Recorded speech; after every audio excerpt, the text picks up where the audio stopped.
All right, we are now recording. Let's go from current slide, which is the beginning of this section, or at least that's my memory. 11.2. Let me say two announcements, one sort of important, the other just sort of information. And this is more for people not here than people who are here. And by the way, let me go on and mark the roll. It's going to take a while. So let me get this done. I should have done it before.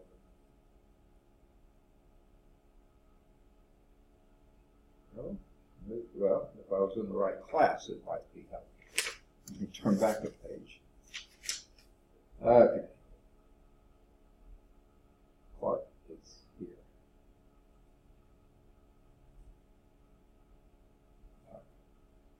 This pen never writes when I first go to write, and then it writes fine after that. Today being the 4th, is it? Or 5th? 4th, I think so. Okay. 4th. Okay. All right, that did take longer than I thought.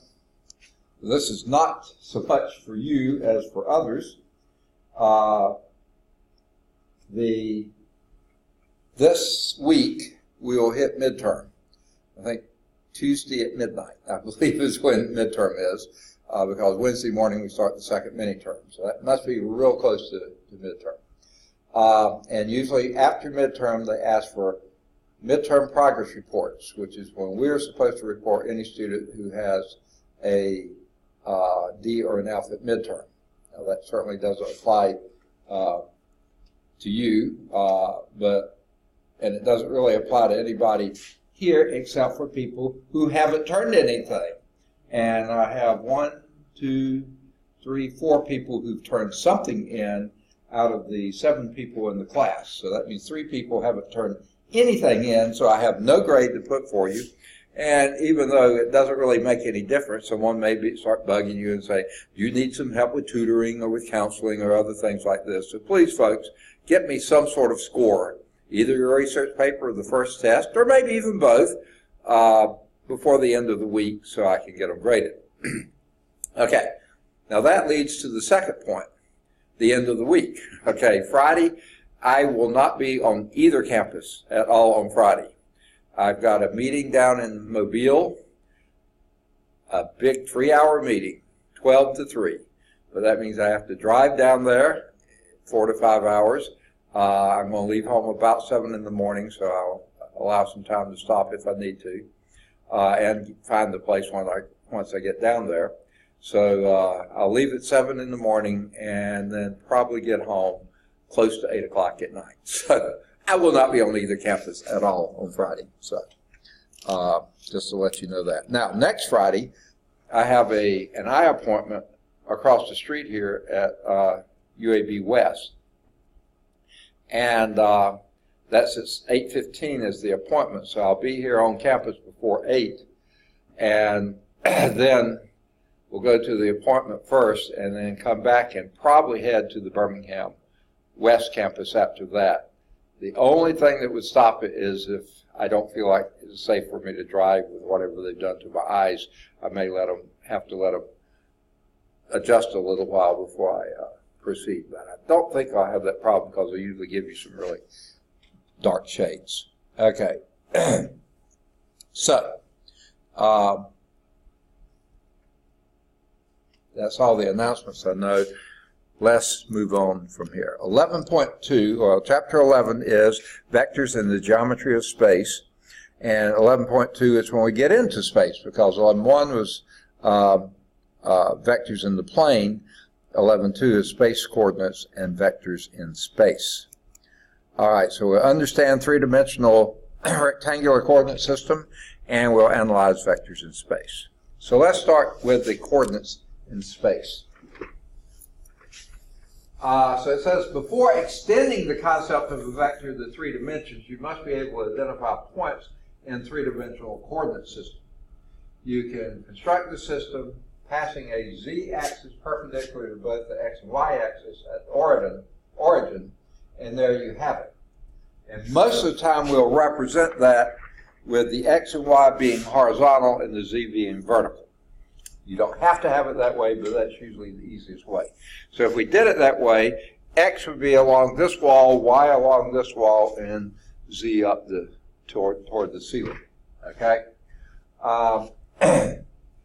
Here would be one way to do that. Of course, that would have the xy plane being horizontal. The YZ plane would be the plane the board is on here, and the XZ plane, the plane that board is on. Okay. So those are the three coordinate planes, we call them, and this would be space. Now we would all be in what I usually call the first octant then, okay? That means X is positive, Y is positive, and Z is positive. You'd have to go downstairs to get X positive, Y positive, and Z negative.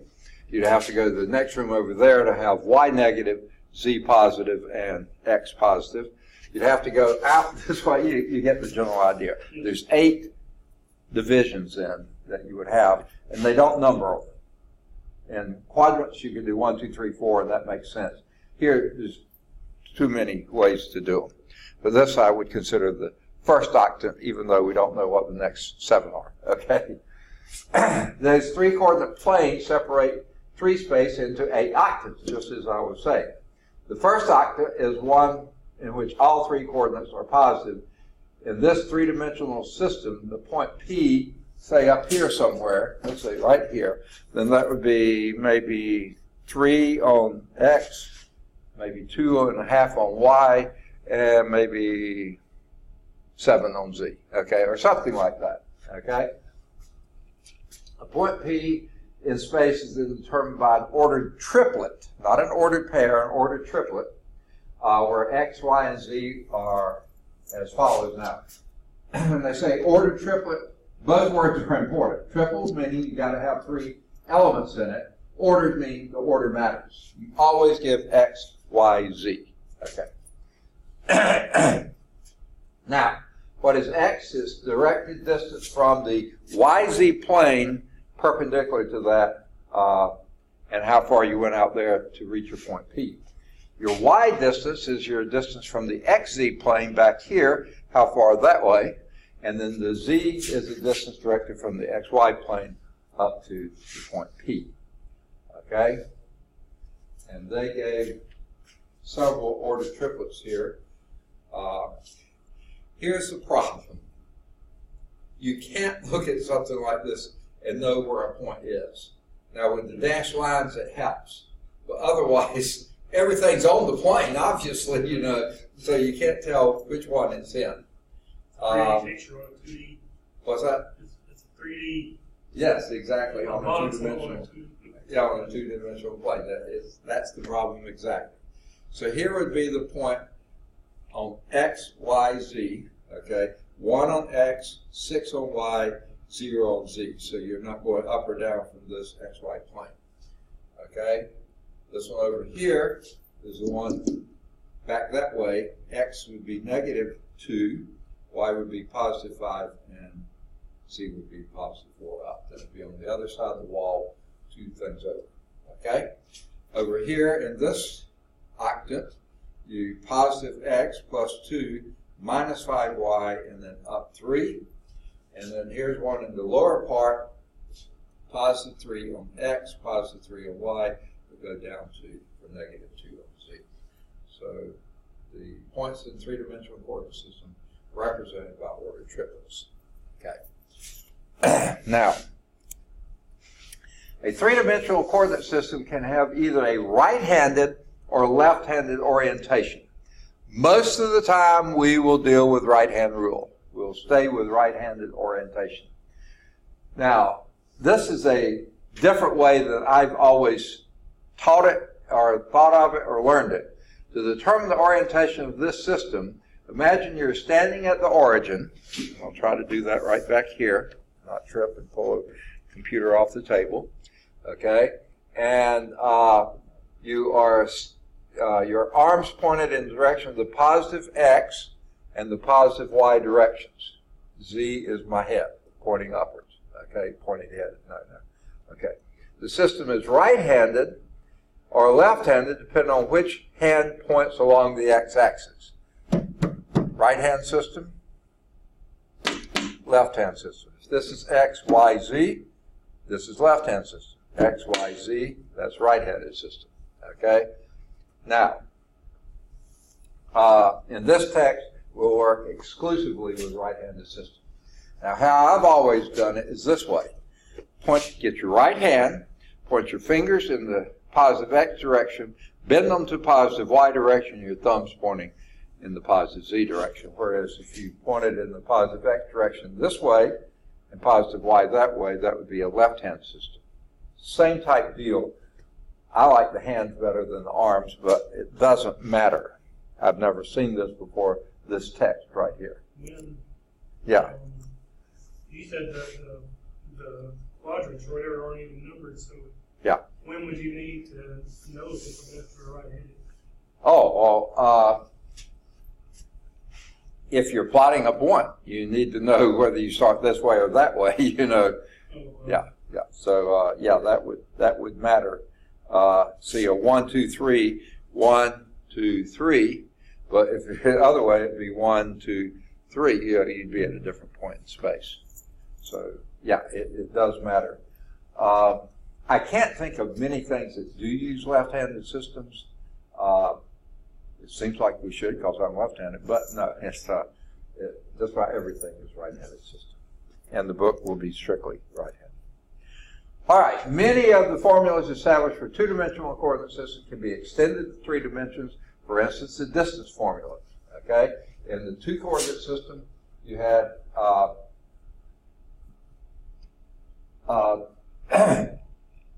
x2 minus x1 squared plus y2 minus y squared minus y1 squared, and then take a square root of that. Excuse me, I got the hiccup, sorry. It must have been the pizza I ate for lunch, okay.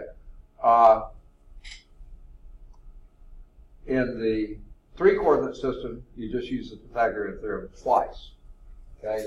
The first, you go x1, y1, z1, x2, y2, z1, and that gives you the length here. I don't know why they had to draw it so close to the x-axis.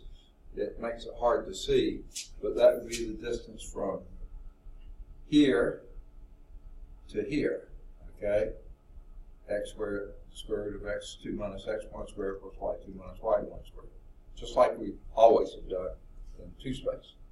But then take this and then do plus z2 minus z1 squared, and they don't even show the formula. It would just simply be the square root of x2 minus x1 squared plus y2 minus y1 squared plus z2 minus z1 squared, all under the square root. It doesn't have to be a cube root, it's a square root, you know, it's still a distance. Okay. And this probably just don't have thought it through yet, but why don't we square all these things and then take the square root of them? Okay. Why not just not square it? You know? Okay. There's that thing called the triangle inequality. I don't know if you remember that from somewhere way back in, I don't know where it first shows up. But it's just like if you have a vector here, and a vector here, and a vector there, and you want the result of this is this vector minus this vector. You know, it's not the same as here to there. Okay. Never is. Okay. Well, same thing here. If you just took the difference, this could be a negative, that could be a negative, and the third one could be a negative, then you have a distance that's negative. And that's not very good, okay? So this way it's always positive. It doesn't matter which one you write first. When you square it, it becomes positive. That one squared becomes positive. This one squared becomes positive. Then take a square root. You can take the square root of a positive number, and that works. That makes sense. Yeah. Thanks. I just made it up. No, I'm sorry. All right. Good question, buddy. All right. So here is the distance formula. D is equal to the square root of the difference in x's plus the difference in y's plus the difference in z's. Each squared, then take the square root. So it's So all that's done just to be sure that everything's positive. Yeah, well, that's part of it, yeah. And another part is that you don't have negations canceling things out. So it'd be hard to imagine, but if you had this distance to say is positive 3, this distance is negative 5, and this just happened to be a positive 2, you might not ever be at the same, but that would all give you 0, you know, if that were the case. It's, So it's just basically to ensure that you're actually adding yeah, your distances and not exactly, and not taking the negatives and subtracting yeah, it from the positive. exactly. That's it. That's another reason. Yeah. Okay. So there's your distance formula. So here we'll use this. Okay. Use that distance. So find the distance between these 2 points. Okay. Let me get my pen set up.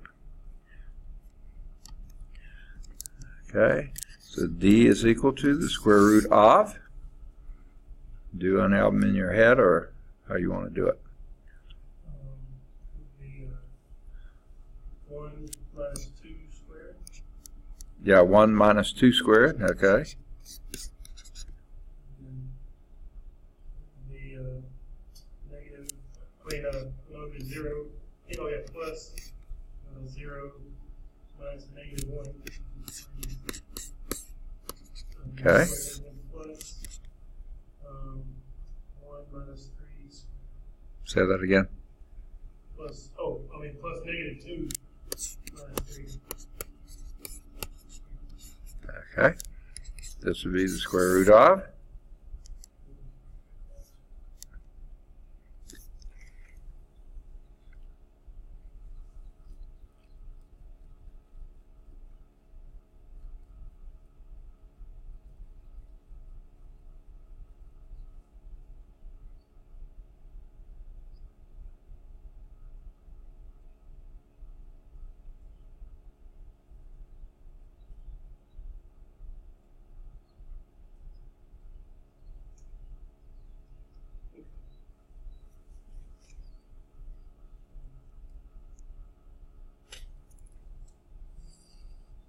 The first one would be 1 Right. plus 1 Hi. plus 1. Second Negative 2 plus 3 is 1. is what? Oh, I had a plus right there. Right. That is negative 5 plus 25. 25. Okay. And that would be the square root of 27. As much as that might look like a, well, it doesn't look like a perfect square, but you think it is a perfect cube, but that doesn't matter. But you could pull out the 9, so it'd be 3 root 3. Whatever that is. Root 3 is 1.57 something other or something like that. So 3 times that would be less than 6. Yeah. All right. That's how we did it. Let's see how they do it. Square root of that, just like you said. That would be square root of that, just like you said, which is square root of that, which is just what you said. And then they write that as 3 root 3, which is exactly what we were talking about. Okay. They didn't even come up with an approximation on it.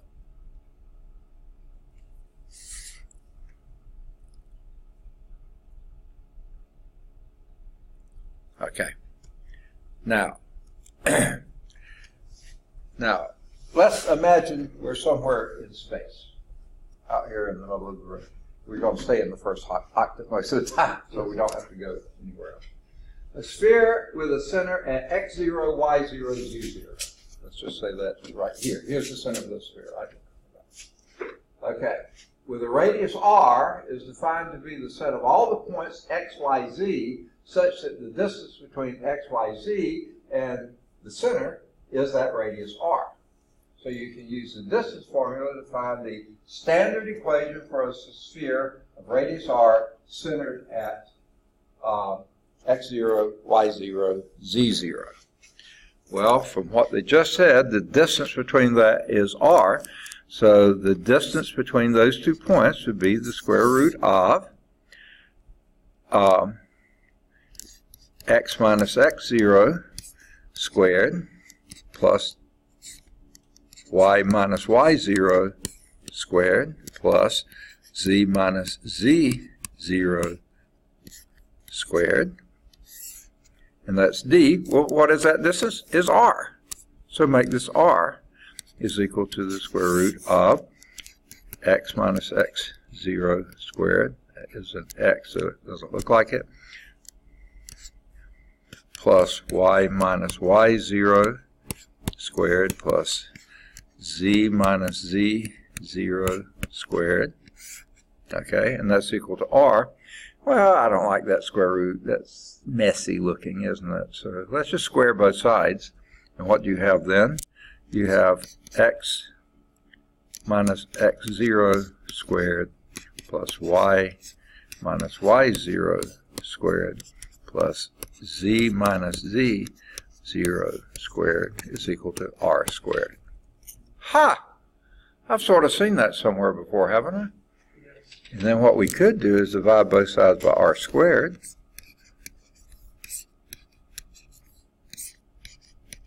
And that was, if you remember, this of course is equal to 1. And r can't be 0, of course. The radius can't be 0. That would make no sense for it to be a sphere. It has to have some finite radius. So that would be the equation for it. Put that. So anytime you have x minus anything, no coefficient here in front, just x minus something squared plus y minus something squared plus z minus something squared. But each of these is over the same constant, and that's equal to 1. That's going to be a sphere. And we're going to get to that a little bit later, but if you remember your conic sections, when we were doing that, I think I mentioned this formula. No, I didn't. That's right. We just did the circle. We just did plane figures then. We didn't do the other. All right. So let me erase what I did and see if they do anything else here. Ah, there it is. I didn't need to erase. So if x, y, z is arbitrary point on the sphere, then the equation would be x minus x0 squared plus y minus y0 squared plus z minus z0 squared is equal to r squared. That would be it. Okay. Now, if you had a line segment that joins these 2 points, x1, y1, z1, x2, y2, z2, if you wanted the midpoint of that, you would do average the x's, average the y's, average the z, and you get the midpoint. Add the two together, the 2 x's divided by 2, comma the 2 y's divided by 2, sum of the 2 z's, comma divided by 2.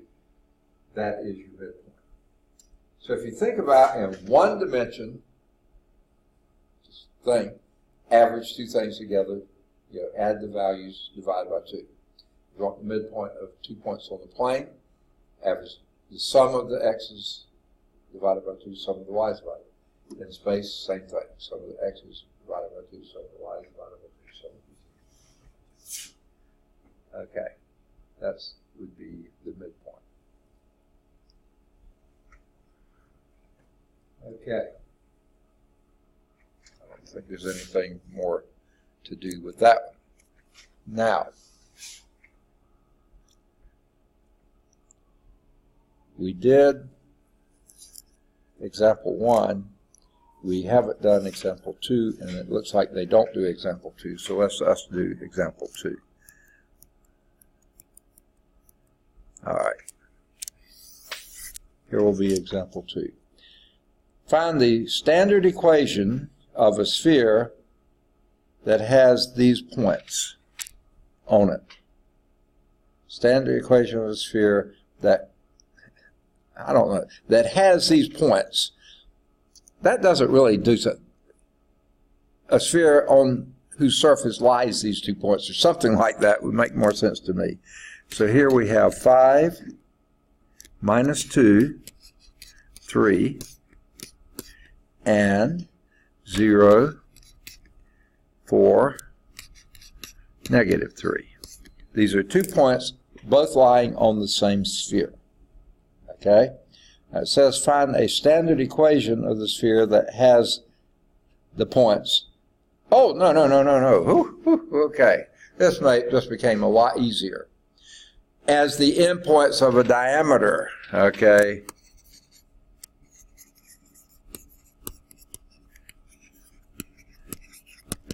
Oh, this becomes a piece of cake now. Okay, I was going to say that can be a very complicated problem. Now, here's what. These are the endpoints of the diameter. Well, diameter is going to go from one side of the sphere to the other, if a sphere has sides, okay? But it's got to pass through where? The center. So therefore, if it's passing through the center, what do you know? The center will be the midpoint, right? And we know the midpoint formula, don't we? Yes. So the first thing we're going to do is get the midpoint. Find the midpoint. That's going to be the center. So the midpoint is going to be what? 5 plus 0 over 2. Okay, 5 halves. Negative 2 plus 4 over 2. Which is? 1. Yep. And? 3 plus a negative 3 over 2, which is 0 over 2. Yep, which is 0. Okay, there's the midpoint. Okay? Now, what is your, they want a standard equation of the sphere. How does the standard equation of the sphere look?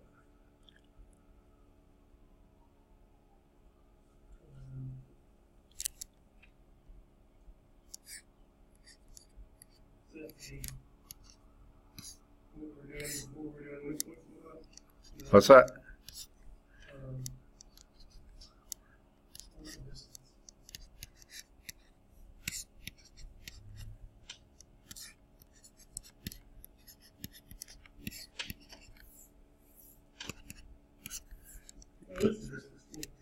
What's that? It's the one we used before. That's it, right? Now, where the x0, y0, z0 is this midpoint, often called the center of the circle, okay? So we've already got 3 of those unknown values done. The x, y, and z are variables. They have to be x, y, z. They don't change. The x0, y0, z0, that's them right there, okay? Now, what we don't know yet is r. How do we get r?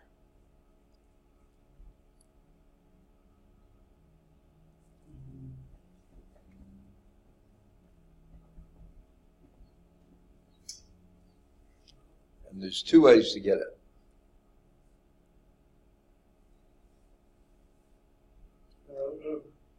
Okay. One way is half the distance between those 2 points, right? Because that's 2 points on the diameter, endpoints of the diameter, half of that's the radius, right? Or the distance between either one of those points and the midpoint. That should also be it. That's going to have a fraction in it. You're probably not going to be able to avoid fractions completely, but at least if you use those 2, it makes it a little neater, okay? So let's just do half of that, okay? So what is 1/2 the distance between those 2 points?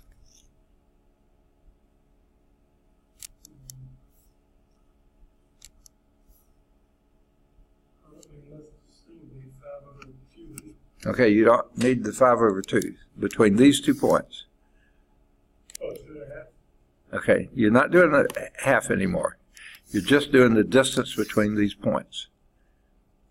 So 5 minus 0. Yeah. 5 squared plus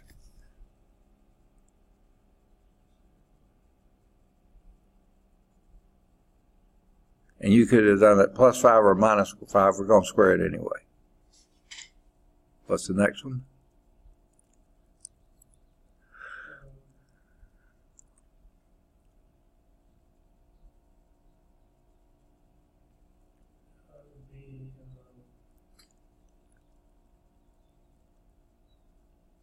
So it's the distance between 2 points would be 6? Yeah. 6 squared. Okay.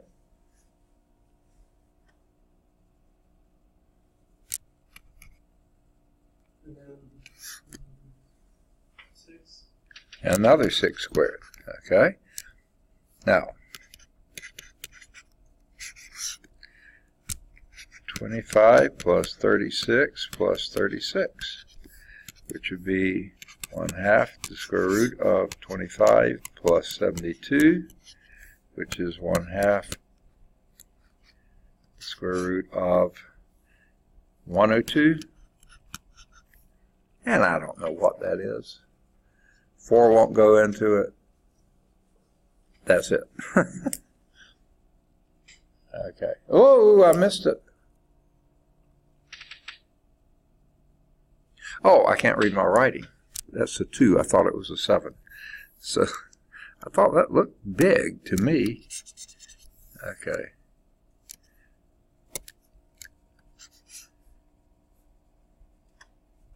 $97. Okay. I don't know what that is, but I do know what r squared is. This is the radius.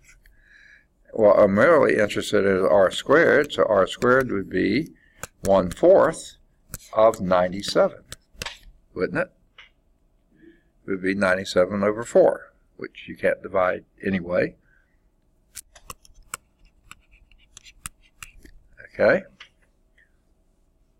Now, I think we can write down our answer. Okay. Because you're dividing everything by r squared, that you could flip that over and multiply it by 4 over 97, right?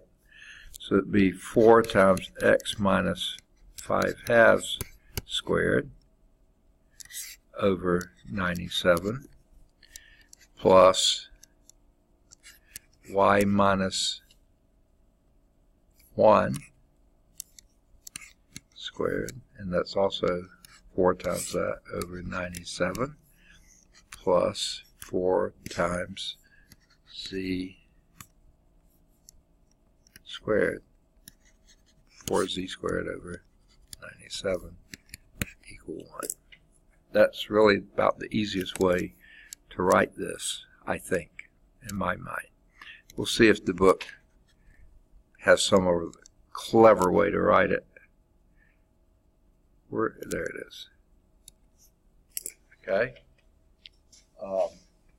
That to me is the, okay, yes they did. They multiplied everything. Rather than doing 1 here, they put 97 over 4. Okay, which works too. And not put any of these in there. Okay, so let me write the answer up here the way they did. X minus 5/2 squared plus y minus 1 squared plus z squared is equal to 97 over 4, I think. And that's how they left it.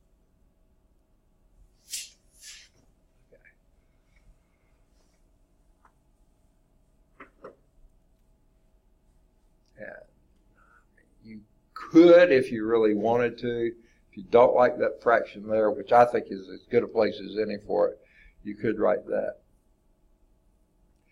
as a 4x squared minus 5 over 2 squared, yeah. But that just is extra work. Let's just leave it alone like that. Okay. Any questions on that? That was example 2, and that's exactly what they got, this second form. x minus 5 halves squared plus y minus 1 squared plus z squared equals 97 over 4. All right.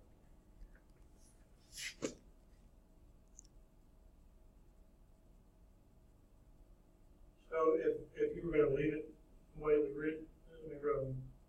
wrote down to begin with, what would you be equal to?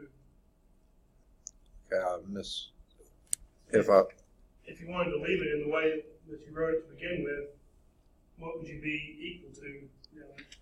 Oh, this is equal to 1. Okay, yeah, that's right.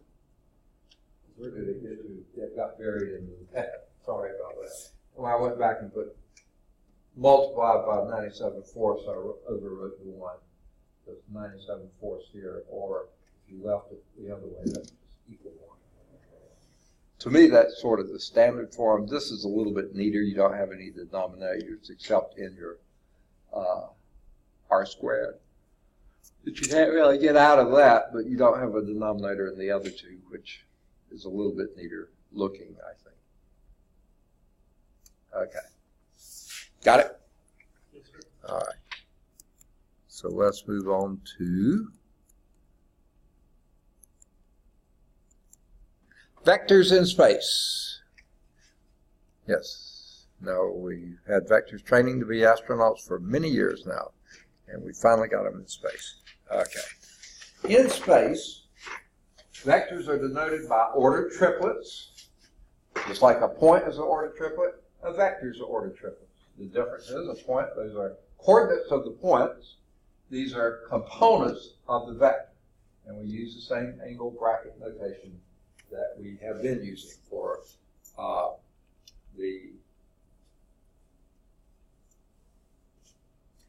when we were doing vectors in the plane. I don't know if I've mentioned this to you, but this text, or this author, does something that's really strange in my mind. In pre-calculus algebra, which we use his book for that too, he did this very same thing. He used this angle bracket way he got, and especially in the trig chapters when he did vectors, this is how he did it. And now in this book, the calculus book, he does the same thing. When we get to linear algebra, which deals with matrices, but a one-dimensional matrix is also a vector, he puts them in parentheses. In every place else he's put them in angle brackets, but in that text, he's the same author, but he puts them in parentheses. You just have to look and puzzle. Now, is this a vector or is this a point? But most of the time there you're dealing with vectors, so I guess it removes some of them.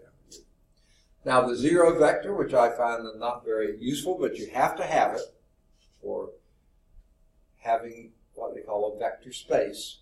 You have to have something equivalent to a zero vector. And a zero vector, and when they are talking about the zero vector, they bold it. When I'm talking about it, I'd have to put an arrow over it because I don't write in bold. But that would be the vector with components 0, 0, 0, which means, of course, it has no magnitude and no direction. But that was usually the definition of being a vector, something with magnitude and direction. This has neither. The unit vectors are I and j, just like we had in 2 space, but now we have a third component, and the third one is a k at 0, 0, 1. These are the standard unit vectors, and the standard unit vector notation, those are the standard unit vectors I, j, and k, 1, 0, 0, 0, 1, 0, 0, 0, 1. The standard unit vector notation is v is equal to whatever your v1 was here. That's not a vector, that's never bolded, that's a number. v1, they italicize it here, but not there, okay. v1i plus v2j plus v3k, and that adds those up, okay. And here would be your I, j, and k unit vectors in each of those directions, right-hand rule, okay. And this vector that starts at the origin and goes up to v1, v2, and v3. That would be v1 times I plus v2 times j plus v3 times k. Okay, and that would be it, because each of these is some distance out here in the x, the y, somewhere here maybe, and z direction. standard unit vectors in space. Okay. If V is represented by a directed line segment from P, which is P1, P2, and P3, and these are coordinates of a point, P1, P2, and Q is coordinates of the point would be Q1, Q2, and Q3, okay, then the component form of V is written by subtracting the coordinates. Always it's final minus initial. It's from here to that, so this is initial, that's final, okay? You would have Q1 minus Q1 minus P1 squared, Q1 minus P1, that would be your X component of this vector, Q2, comma Q2 minus P2, comma Q3 minus P3, okay? And those would represent the components of this vector that goes between these 2 points, okay? Vector notation, Q1 minus P1, Q2 minus P2, comma Q3 minus P3, okay? So this one's not starting from the origin. It's starting from P1 to P2, or Q, P to Q, and P would be P1, Q1, P1, P2, P3, P1 on X, P2 on Y, P3 on Z, and Q would be the point that's Q1 on X, Q2 on Y, Q3 on Z, and you do the difference between would be Q1 minus P1 for the X, Q2 minus P2 for the Y, and Q3 minus P3 for the Z. Okay. So Q1 angle bracket, the V vector would be Q1 minus P1, comma Q2 minus P2, comma Q3 minus P3, if I can get them all set without strangling myself. They should use some more similar letters to each other there. What's that? But the P and the Q, you think they could have used right. something a little bit different? No, that's their standard. They've always done PQ, vector PQ. And they always use U and V then. So here's vectors in space. Let U, U1, U2, U3.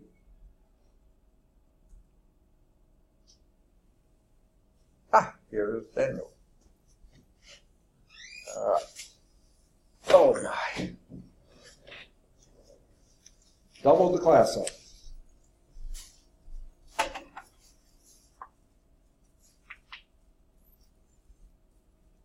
Okay. We're in section 11.2, page 764, top half of the page. Vectors in space is the title of this subsection. So let U be the vector represented by the order triplet in space, U1, U2, U3, where U1 is the component in the X direction, U2 is the component in the Y direction, U3 is the component in the Z direction.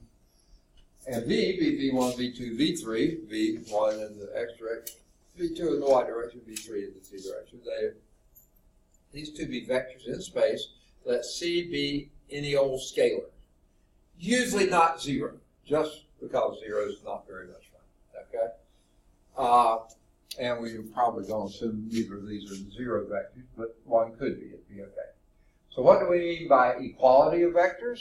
To say that vector U is equal to vector V? It would mean if and only if U1 is exactly the same as V1, U2 is exactly the same as V2, and U3 is exactly the same as V3, okay? Now, you might say, well, wouldn't that be intuitively obvious, you know, if they were exactly the same? Well, what if one was X and the other one's 3X over 3, you know? They don't look the same, but you know the values are indeed the same, okay? One is 3 and the other is square root of 9, you know, yeah.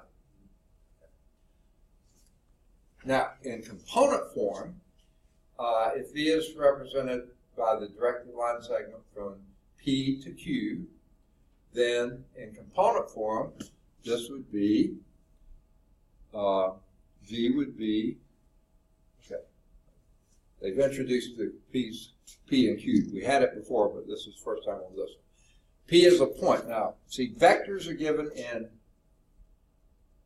vector notation, which is the angle bracket, okay, points are given with parenthetical three triplets, okay, surrounded by parentheses. So here's the initial point P, P1, P2, P3, the final point Q, Q1, Q2, Q3, and if V is represented by that, then V would be V1, V2, V3, just like we had it up here, which would be then Q1 minus P1, comma, Q2 minus P2, comma, Q3 minus P3, close bracket. Okay? Now, what would the length of that be? Well, they're writing it in shorthand, which thank you very much. V1, of course, is Q1 minus P1, so that would be V1 squared plus V2 squared plus V3 squared. Basically, the distance formula for that vector. The distance between those two is the length of the vector.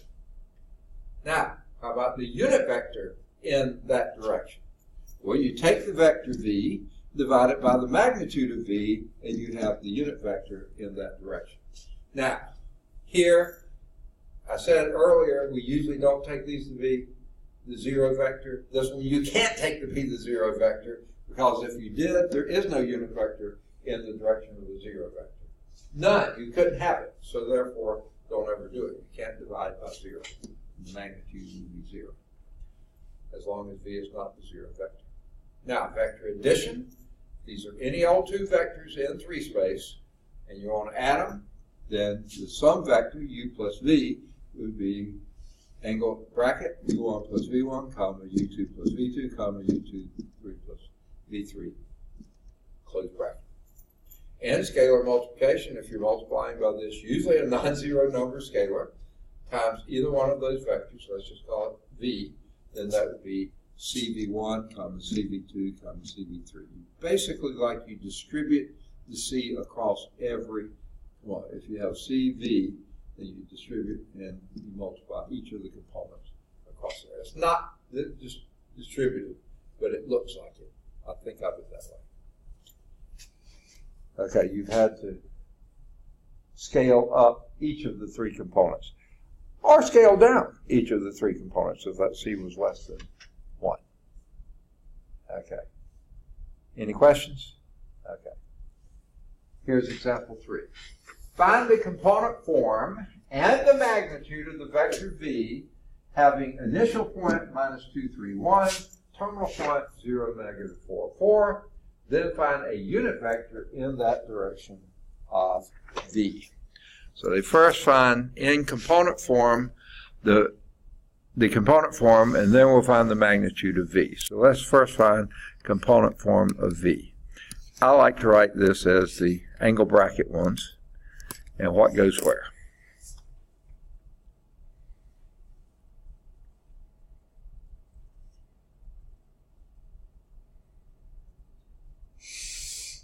Initial point, or your P was negative 2, 3, 1. Terminal point, or your Q was 0, negative 4, 4.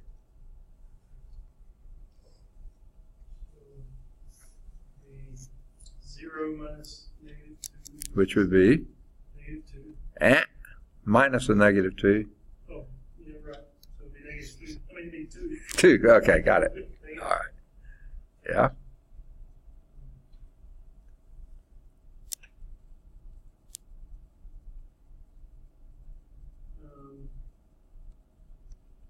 Negative 4 minus 3, so it'd be negative 7. Is that a negative 7? And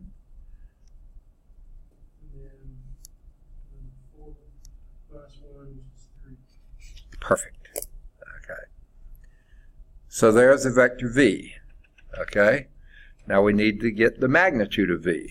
That's represented by the double horizontal vertical lines with V in the middle of them.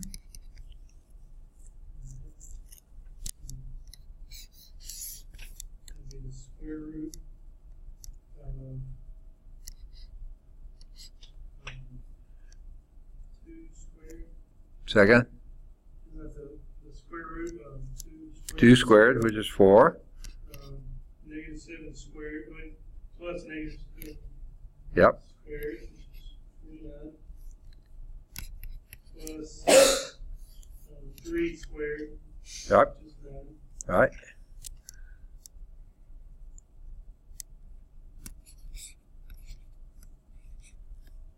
So that is, that'd be 53 and 62. 62, square root of 62. Okay, now that's not a perfect square itself. It's just short of being 8, but it's not 8. Square root of 64 would be 8. So this is something a little bit less. 2 won't go into it. There's nothing that will, 2 will go into it, but no perfect square will go into it. Okay, so there we found the magnitude of that vector v. Okay, now,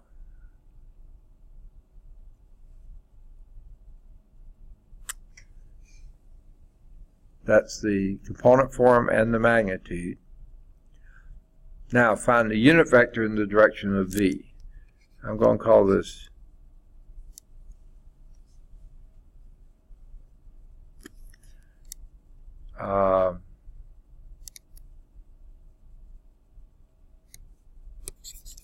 trying to think if there's a shorthand way to do this. I don't think there is.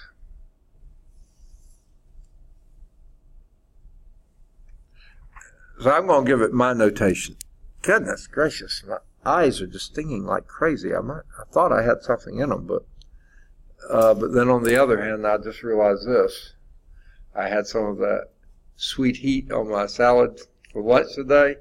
I'm wondering if I may have touched that several hand washings ago, and it's still, when I rub my eyes, it still could be irritating like crazy, so I hope not.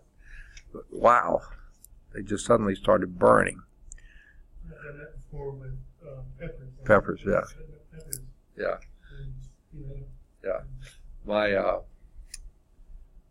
niece, when she was pretty young, one of my nieces, came to visit us at the farm, and it was late fall or winter or sometime, and she loves science and discovering things and stuff. So she went out, and on the rock wall, the retaining wall that we had there, she found, and she thought it was a pupae, a chrysalis that may have something in it like a moth or something else, or maybe egg sac or something. And she was dealing with that, and then she came in the house screaming, that her mouth was just burning and stuff, and we knew she had been over there with the herbs, the rosemary and stuff like that, because she liked to smell that. And we thought, that doesn't cause this kind of reaction or anything. Is she allergic to it?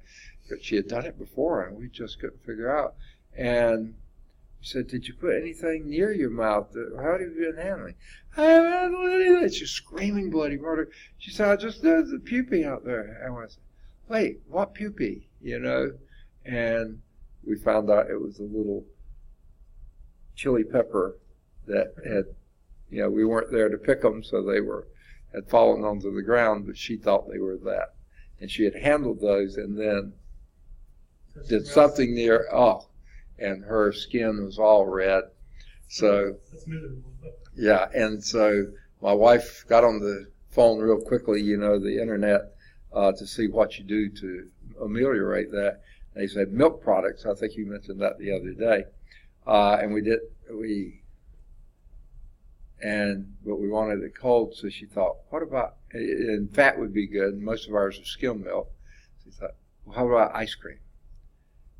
Her brother tricked up, she said, well, I guess we have to offer him some too. Well, do you want some ice cream too? Yes! Here, ice cream in the middle of the afternoon. Goodness, I'm going, Polly, get out there and touch something else. So anyway, I knew you were going to say that. What's that? Yeah. All right. So there is the magnitude. Here's how I'm going to represent this. I'm going to write it as the unit vector in the direction of v. That probably isn't the best way to do it, but it's how I'm going to do it. The unit vector in the direction of v, what would that be?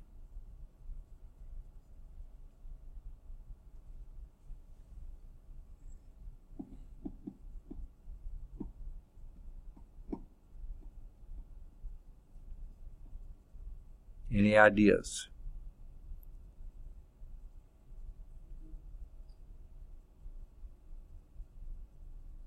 Is it 1 over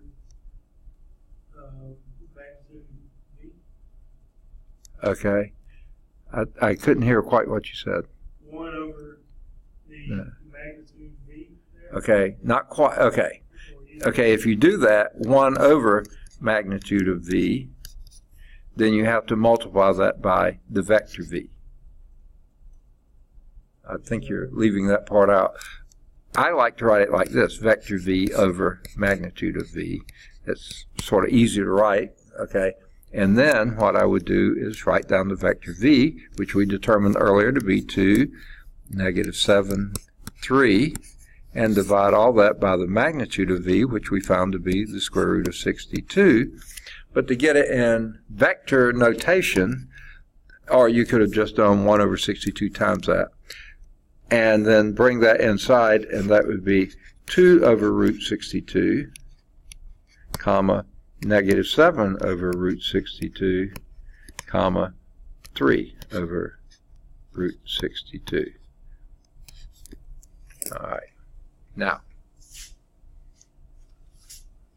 you really wanted to do it, you could go back and prove this is a unit vector by doing the square root of this square plus that square plus that square, all under the square root. Well, what is that? The denominator square root is 62. The numerator square root is 4 plus 39 plus 9, which is exactly 62 also. Yeah, that would be magnitude of 1. So yes, that's the, I think we've done all three of them. The component form, this. Now, if you wanted to write it in what they call standard unit vector form, it would be 2i minus 7j plus 3k. If you wanted to do it that way, you could. This is, to me, easier. And the magnitude, of course, is that. And then the unit vector in the direction of the, which I'm giving that notation, the carrot hat, dunce hat looking thing, that means it's a unit vector, and that's why I used u as well since it wasn't in the problem, in the direction of v, so I subscripted the vector v there, meaning this is in that direction, but with magnitude 1. All right, so let's see how they do it. I bet you it's very similar. There it is. Our vector v is 2, -7, 3, just like we got.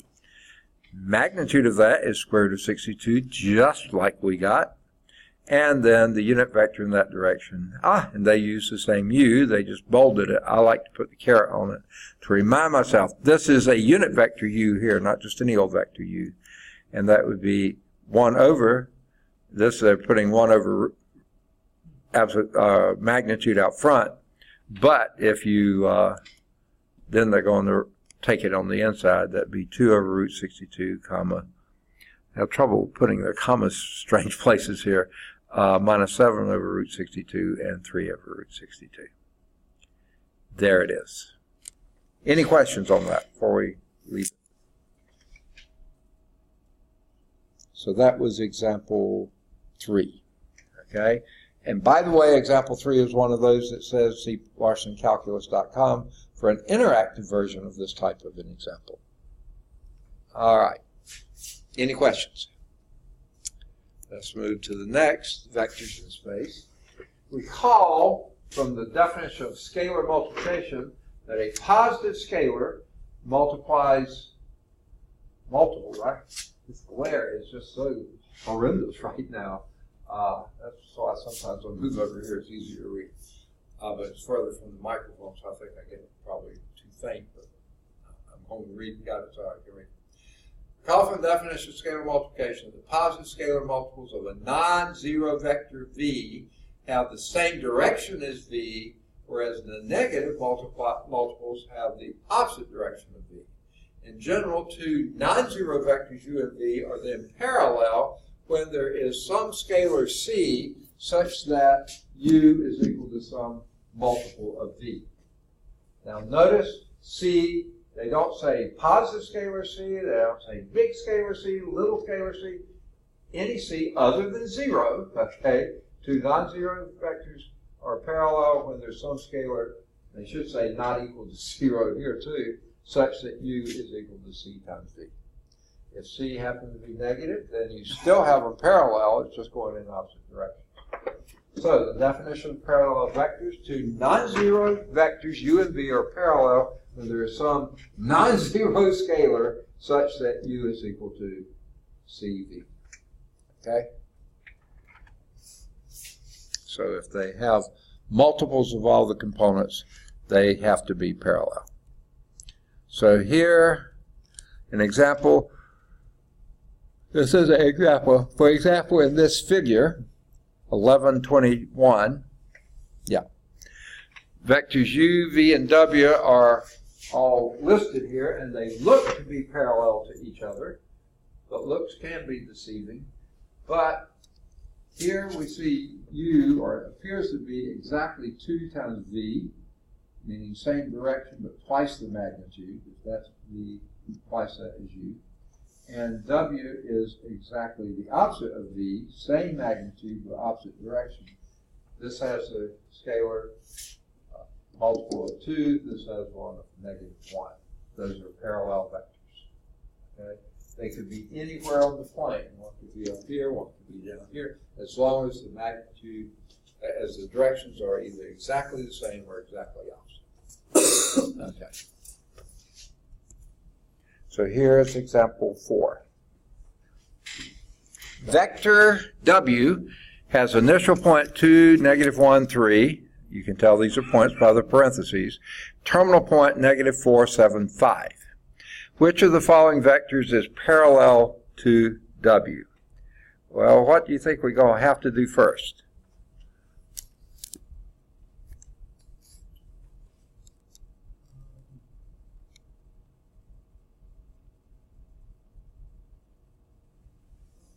I'd say figure out what w is. What is w?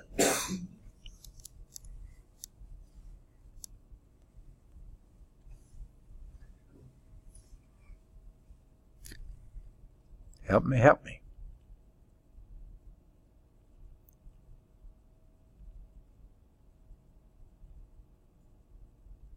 What would w be?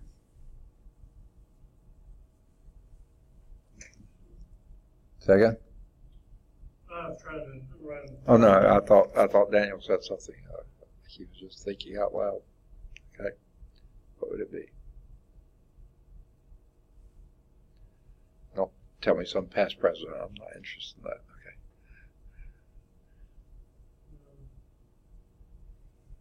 So the -4 minus 2, which is Yep. -6. -6, comma.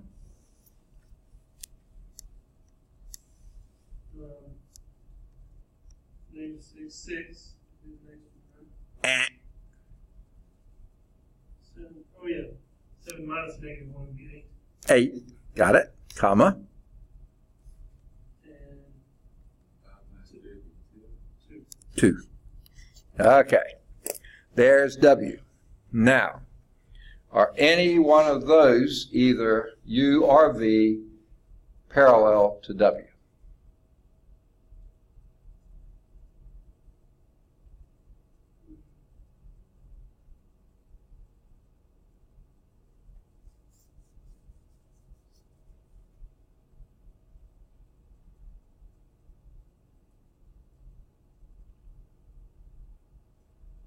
What you think?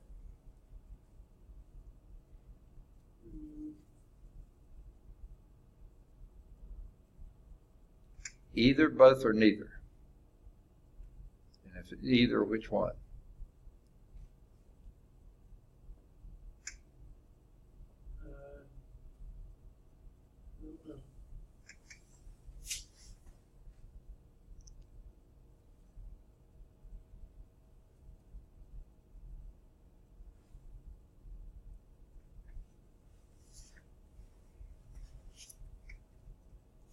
Well, here's sort of what I feel like is a sort of simple way. Get the ratio, say of that first, of the first components there. Ratio of -6 to 3, what would that be? No, ratio divided. A ratio of -2. Negative 2. So in other words, the first component there of W, in other words, W1 is negative 2 times U1, right? Well, then is that one negative 2 times this one? Yep. Yep. Is the third one negative 2 times that one? Yep. Done. Okay, let's do the same thing for this. What's the ratio of those two?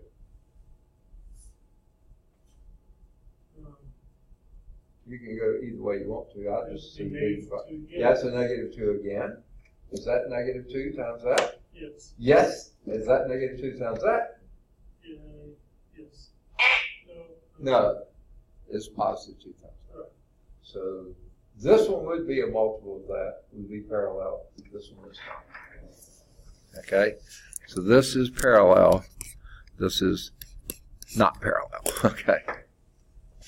Even though the ratio was the same, the signs, well, the numerical value of the ratio was the same, the signs were not the same. The other way to look at that is W is a minus plus plus, okay? So then its parallel will either be minus plus plus or plus minus minus. So U would be the only candidate for that reason, just from the sign viewpoint, and then from the multiple viewpoint, it's also matches. Okay. Let's see how they did it. Began by writing W in component form, and they actually wrote it out as negative 682. We did too, but we just didn't take as much space writing it. And because U is exactly minus 1/2 of W, you can conclude it is parallel. The B case, you want to find the scalar C such that 12 is equal to negative 16. 12 negative 16.4 is equal to C times negative 682. Well, negative 2 works for the first two, but doesn't work for the next two. Okay? So the ratio, or the divider, or the multiplier would be a minus 2, positive 2, doesn't work. The other one did work for all three. So that would not be a parallel vector. This means that 12, negative 4, negative 16.4, and is equal to that would have no solutions. Why don't you say it's not equal to that? Okay. And the vectors are not parallel. Okay. Whoa! They claim that's the last example, and obviously it's not. Okay? We still got example 5, 6, and 7 to go. So let's see how we can proceed with those. And let's see, we go till, is it 220? 210. Huh? 240, right? 210. 210, okay. Yeah. All right, so we got time, I think, to do maybe, we got time to, at least to do one, okay? I think we got time to do more than one, okay? So, example 5. Using vectors to determine collinear points, okay? So let's determine whether these 3 points, P, 1, negative 2, 3, now these are points, they're enclosed by parentheses, Q, which is 2, 1, 0, and R, capital R, which is 4, 7, negative 6. Okay. These are 3 points. Okay. It says determine whether these points are collinear. Now, how would we determine that?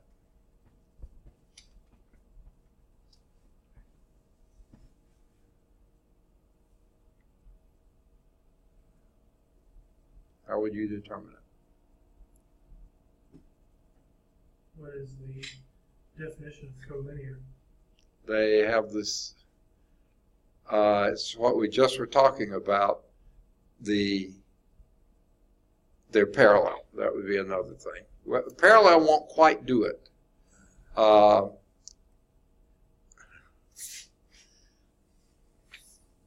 Okay. You have to have 2 points in common and be parallel. Then they'd be collinear. See, these two could be parallel, but wouldn't be collinear. But this one and this one, if either that point's in common or that point's in common, and they're parallel, then they've got to be collinear. Right? We need to make vectors. Yes. Make a vector. Okay. Which one you want to do first? PQ. Why not? What would be that vector PQ?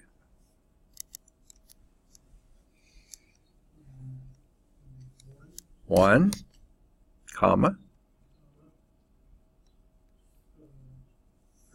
3, comma, negative 3. Is that what you said? Please say yes. Oh, yeah, that's right. 0 last. I thought you said that. Okay. All right. Right? Right. All right.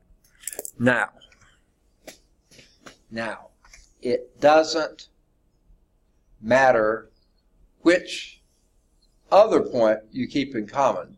You need to do a vector with the point R, but you've got to use one of those two. And it doesn't matter which one. You can use either of those two, okay? But you've got to do a vector with two of them. So which one, other vector you want to try? Do P or Second? P or. PR? Okay. You're into looking good, aren't you? Good. A PR person, okay.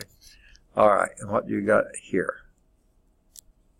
That would be 3. 3, comma, 9. 9, comma, And negative 9. negative 9. Okay. Now, what can you tell me about those two?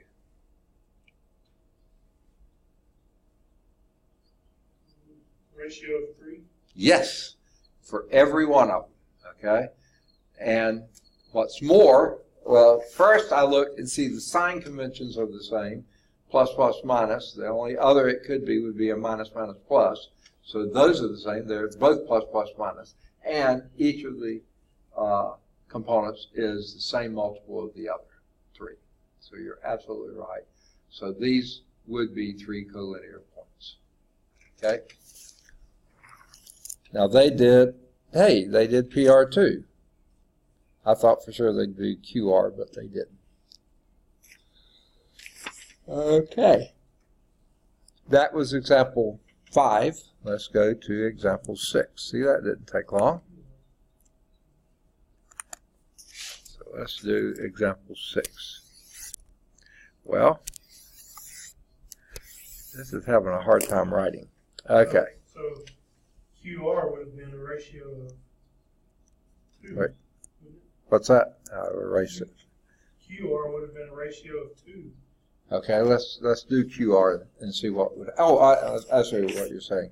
Yeah, if we had done that, it would have been a 2, 6, negative 6. And what we had was a 3.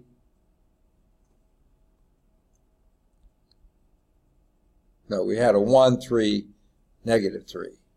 And this would have been a 2, 6. Yeah, it would have been a ratio of 2. You're absolutely right. So that doesn't matter? I mean, that's just as long as they are relatable? Yeah, that one. See, the ratio means, okay. All right.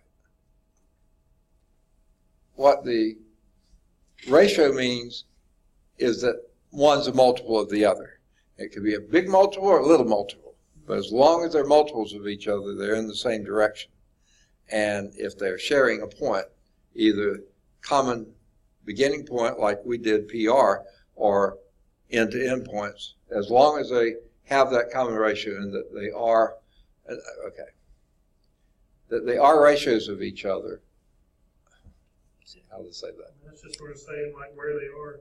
Yeah. On the. Yeah. Like going from small to big. Or, yeah, exactly. And so, yeah, it's just that they both, one is a multiple of the other. A multiple of a vector is going to be in the same direction. Okay, so if they're in the same direction and share any 2 points, they've got to be collinear. Okay. Now, that was example 5, I think. Example 6, standard unit vector notation. Okay, this time they say write the vector v, which is 4i minus 5k. Now notice what I do for any unit vector, I put a little hat on it to remind myself that is a unit vector. Write that in component form. That's not too hard to do. What would that be?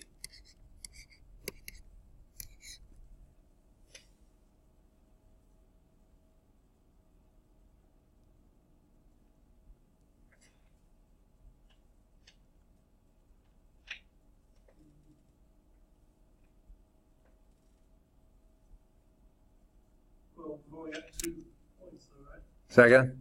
We've only got 2 points. No, those aren't points. That is a vector. Right there. 4i minus 5k. You mean they only have 2 components? Okay, yeah, okay. We have just 2 components. But since the standard unit vectors given are I and k, that sort of implies there's got to be a j, okay, which would suggest to you what would be the component for j. 0, exactly. So what would this be in component form?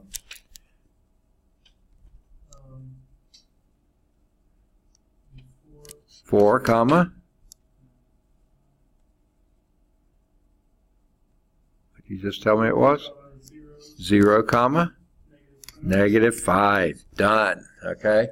That's that vector in component form. Okay. That's the A part. The B part. Find the terminal point. Oh, these are totally different vectors. I thought they were related to each other. Find the terminal point of the vector v is equal to 7i minus j plus 3k given the initial point, and they are going to call it P, their favorite, -235.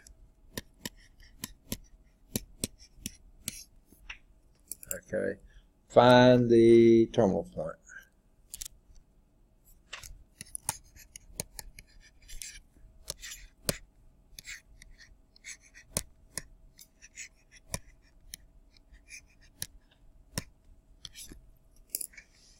Okay. Any way we could do that?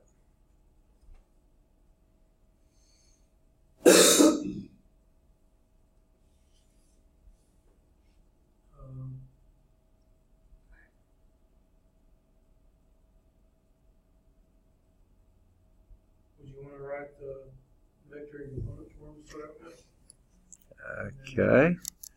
So what I'm hearing you say is do what? How would that read?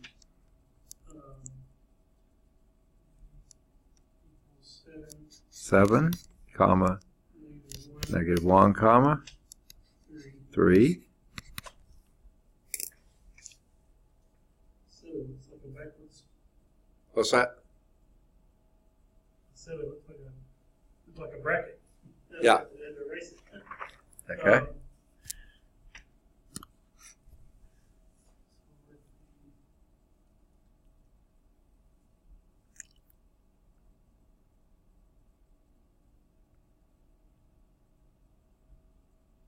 How would you write PQ? And what we're going to say is that V is PQ. So how would you write PQ? That's Q minus Q1 minus a -2 comma,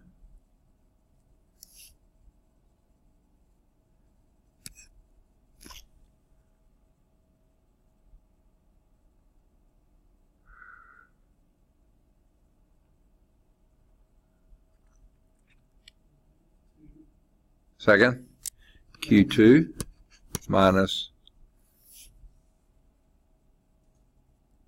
Q2 minus 3. 3, comma, And Q3 minus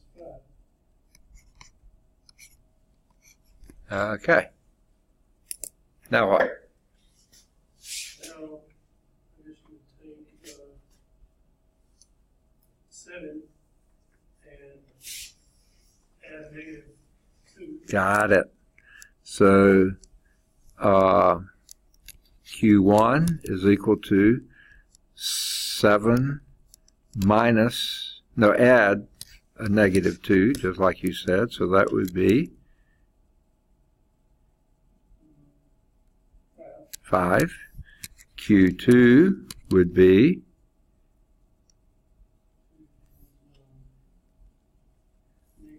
Negative 1 -1, plus 3, 3. That would be 2, 2. And Q3 would be 3 would be a 3 plus a negative, I mean plus 5. right, which would be, Plus 5 would be second, 8. 8. So then the point Q, the terminal point, would be the point 5, 2, 8. Okay. Let's see what they got. Okay, the first of those, 4, 0, negative 5, we got that right. And the second is 5, 2, 8. We got that right too. Good for them. Oh, they got it right. I think they copied us. Okay. Now, I can't. Okay, now we're going to deal with a completely new vector, so I don't have to hang on to these. I thought I did, that's why I wrote those two. But we had room. Let's erase all that and then do the C part. Find the magnitude of the vector V equal to negative 6i plus 2j minus 3k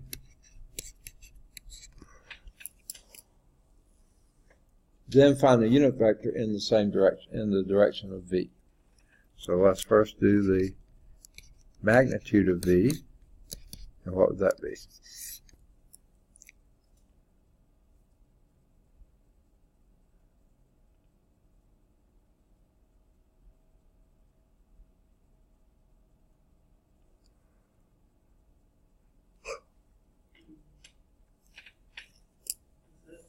Second? That's the, just go right in I'm not quite making out what you're saying, but just going to write it in the component. oh, okay. Look at that better. Okay. And that would be the double line B Mm-hmm. is the square root of negative 6 squared, Which is 36, plus, plus 2 squared, which is 4, right, plus, plus negative 3 squared, which is 9. got it. Okay. 36 and 4 is 40, and that would be square root of 49, which is 7. 7. All right, there's the magnitude of V. And then the next thing it said, then find a unit vector in the direction of V. So I'm going to call that unit vector U, and I'll put it in the direction of V. And what would that be?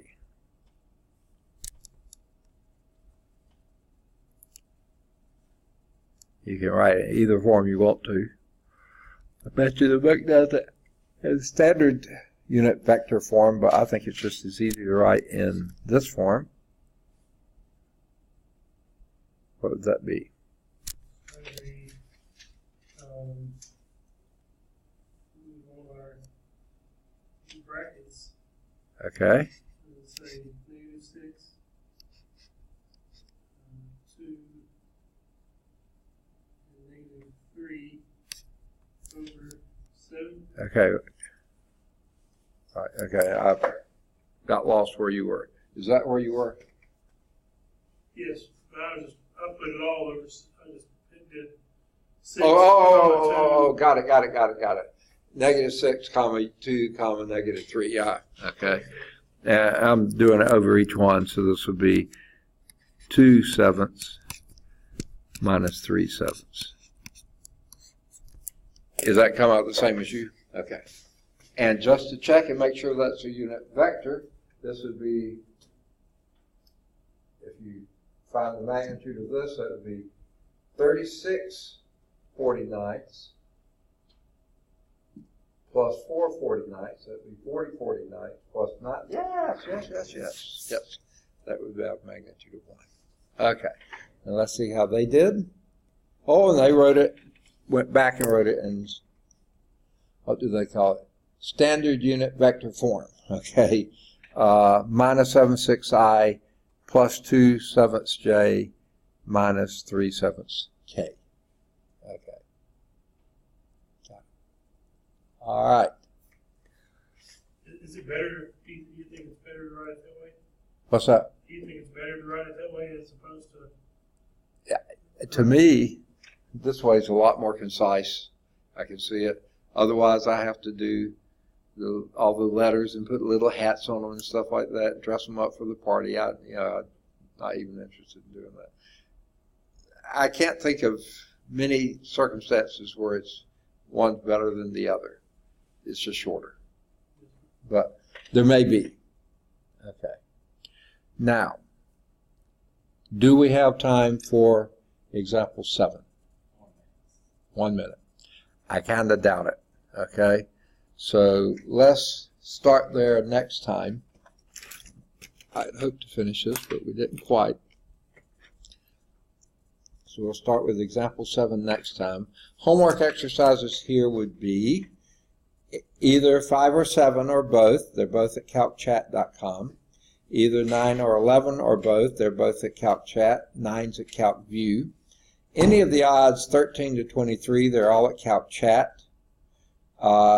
Do either 25 or 27, they're both at calcchat. 25's at calcview. Either 29 or 31, they're both at calcchat. Either 33 or 35, they're both at calcchat. 33's at calcview. Any of the odds 37 to 41, they're all at calcchat. 39's at calcview. Either 43 or 45, they're both at calcchat. Do 47, it's at calcchat. Do 49, it's a calcchat. Do either 51 or 53, they're both at calcchat. 51's a calcview. Do 55, it's a calcchat, and 57's a calcchat. Either 59 or 61, they're both at calcchat. Do 63 or 65, they're both at calcchat. 63's a calcview. Do either 67 or 69, they're both at calcchat. 67's a calcview. Do 71, it should be at calcchat. And do any of the odds 73 to 77, they should be at calcchat. Do 79 or 81, they both should be at calcchat. 79's at calcview. Goodness gracious, it just keeps going on and on. You get the general idea. I would just stop by the time you got to probably 99 or so, somewhere up there. Okay. Take care. See you on Wednesday. See you Wednesday. You said we could turn in our stuff by Wednesday, right? What stuff are you talking about? For the midterm. Midterm progress, yeah. If you turn it in Wednesday, I have time to grade it before they're due. I haven't seen when they're due yet, but that surely gives me time. Well, have a good one. All right, you too.